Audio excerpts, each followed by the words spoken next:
Hello po, good morning. Samahan niyo po ako, maglakad tayo.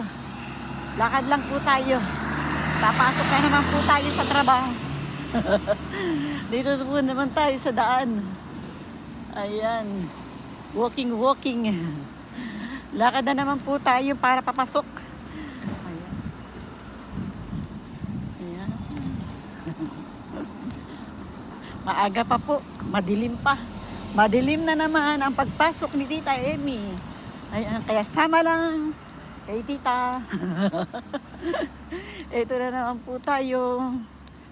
Ayan.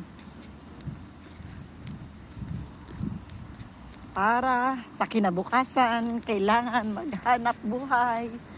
Hanap buhay po tayo. Malapit na naman ang Pasko.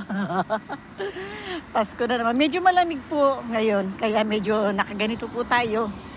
Kasi medyo malamig na naman ang panahon. December na naman. Makakuha na naman tayo ng ubo-ubo. Sakit-sakit ng katawan. Dahil sa lamig. Pasok na naman ang lamig sa katawan. Ayun, pero bawal ang umabsent. Bawal po ang tatamad-tamad. Kailangan po nating mag-work. Kasi kung tatamad-tamad ka, wala po tayong kinabukasan. Sa dilim ng ako lang ang maingay, madaldal. Nagdaldal na naman si Tita Emmy. Sama lang po. Ayan. Dito tayo sa malapat na kalsada.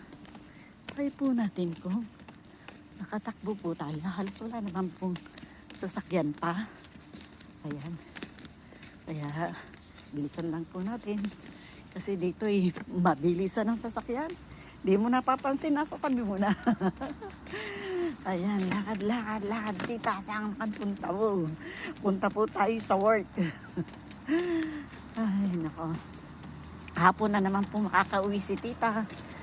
Umpisahan natin ng madilim pa. Uuwi tayo ng hapon na. Halos malapit na rin magdilim. Ayan.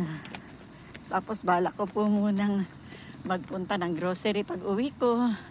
Kasi wala na po kaming pagkain ni Kuya Dor. Mamimili po tayo ng pagkain para maluto natin. At wala na rin po kaming kape, asukal. Ayun. Bili tayo ng gulay, pampahaba ng buhay. Kailangan natin ng gulay. Ayan. Tingin lang habang naglalakad.